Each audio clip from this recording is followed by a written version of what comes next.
നമ്മൾ കേൾക്കാത്ത ഈ മന്ത്രി ചർച്ചകൾ കേൾക്കാത്തൊരു പേരുണ്ട്. CR മഹേഷിന്റെ പേരാണ്. നമുക്കത് അതിനെക്കുറിച്ച് കണ്ണൻ നായരോട് ചോദിക്കാം. കണ്ണൻ ഇപ്പൊ ഹാട്രിക് വിജയമാണ്. കരുനാഗപ്പള്ളി എന്ന് പോലെയുള്ള ഒരു ഇടതുകോട്ട പിടിച്ചെടുത്ത ഒരാളാണ്. ജനകീയനാണോ എന്ന് ചോദിച്ചാൽ ആണ്, ഒരു സംശയവുമില്ല.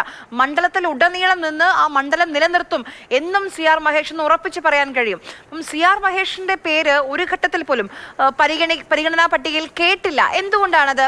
ഈ പറഞ്ഞതുപോലെ ഗ്രൂപ്പ് ഇല്ലാത്തതിനെ കൊണ്ടാണോ? അപ്പം ഈ മുഖ്യമന്ത്രി ചർച്ച നടന്ന സമയത്ത് അദ്ദേഹത്തിന്റെ ഫേസ്ബുക്ക് പോസ്റ്റോ അദ്ദേഹം പറഞ്ഞ പ്രതികരണങ്ങളൊക്കെ അത് ജനങ്ങളുടെ ഒരു ശബ്ദമായിരുന്നു. ശരിക്കും CR മഹേഷ് കുളിപ്പിച്ചു കുട്ടിയെ ഇല്ലാതാക്കരുത്, ആ രീതിയിലുള്ള പ്രതികരണങ്ങളൊക്കെ CR മഹേഷ് പറഞ്ഞിരുന്നു. അപ്പം ഒരു തരത്തിലും പരിഗണനാ പട്ടികയിലേക്ക് എന്തുകൊണ്ടാണ് CR മഹേഷ് ഇടം പിടിക്കാത്തത്? കണ്ണൻ,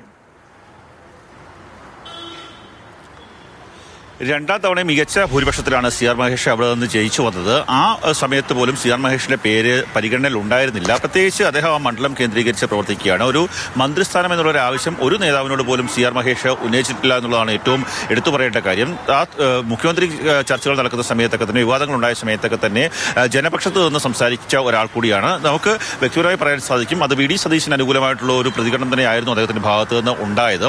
പക്ഷേ ഈ സംഭവവുമായി ബന്ധപ്പെട്ട്, മന്ത്രിസ്ഥാനവുമായി ബന്ധപ്പെട്ട് ഒരു തരത്തിലും CR മഹേഷിന്റെ പേര് ഉന്നയിച്ചിട്ടില്ല. പ്രത്യേകിച്ച് മണ്ഡലം കേന്ദ്രീകരിച്ച് നിൽക്കുന്ന ഒരാളാണ് CR മഹേഷ്. ഇത്തവണ അത്തരത്തിലുള്ള ഒരു മന്ത്രിസ്ഥാനത്തിലേക്ക് പോകേണ്ട ആവശ്യമില്ല എന്നുള്ളതാണ് അദ്ദേഹത്തിന്റെ ക്യാമ്പിലുള്ള, അദ്ദേഹത്തോട് അടുത്ത് നിൽക്കുന്ന ആൾക്കാരൊക്കെ തന്നെ സംസാരിക്കുമ്പോൾ പറയുന്നത്. കാര്യം ഒരു സാമുദായിക ഇക്വേഷൻ അവിടെ നോക്കേണ്ടതുണ്ട്. അവിടെ കൊല്ലം ജില്ലയിൽ ക്രിസ്ത്യൻ അതുപോലെ തന്നെ നായർ ഈഴവ ഇക്വേഷൻ നോക്കേണ്ടതുണ്ട്. ആ ഇക്വേഷൻ കൂടി നോക്കുമ്പോൾ നായർ വിഭാഗത്തിൽ നിന്ന് PC വിഷ്ണുനാഥ്, അതുപോലെ തന്നെ ക്രിസ്ത്യൻ വിഭാഗത്തിൽ നിന്ന് ശിവ ബിജോൺ, ഈഴവ വിഭാഗത്തിൽ നിന്ന് ബിന്ദു കൃഷ്ണ, അങ്ങനെ വരുമ്പോൾ മറ്റൊരു നായർ മന്ത്രി കൂടി അവിടേക്ക് വന്നു കഴിഞ്ഞാൽ അത് സാമുദായിക ഇക്വേഷൻ തകർക്കാനുള്ള സാധ്യതയുണ്ട്.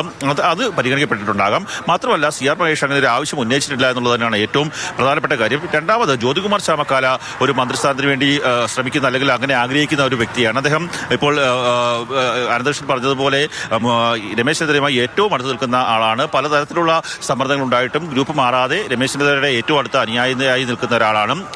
KB ഗണേഷ് കുമാറിനെ പരാജയപ്പെടുത്തി വന്ന ഒരു വ്യക്തി കൂടിയാണ്. അദ്ദേഹത്തിന് ഒരു മന്ത്രിസ്ഥാനം എന്നുള്ളൊരു ആവശ്യമുണ്ട്. പക്ഷേ അത് എത്രത്തോളം പരിഗണനയിൽ ഉണ്ടാകും എന്നുള്ള കാര്യത്തിൽ, എത്രത്തോളം അത് മുന്നോട്ട് പോകും എന്നുള്ള കാര്യത്തിൽ സംശയമുണ്ട്. കാര്യം ഞാൻ നേരത്തെ പറഞ്ഞ സാമുദായിക ഇക്വേഷൻ തന്നെയാണ് കൊല്ലം ജില്ലയെ പ്രധാനമായും സ്വാധീനിക്കുന്നത്. എന്തായാലും തുടക്കത്തിൽ ഇതുവരെ ഒരു മന്ത്രിസ്ഥാനം എന്നുള്ള ആവശ്യം ഉന്നയിക്കാത്ത ഒരാളാണ് CR മഹേഷ്. അതുകൊണ്ട് തന്നെ ആയിരിക്കാം അദ്ദേഹത്തിന്റെ ഒരു പേര് ഈ പരിഗണനയിലോ അല്ലെങ്കിൽ മറ്റ് ചർച്ചകളിലോ ഒന്നും തന്നെ വരാതെ പോയത്.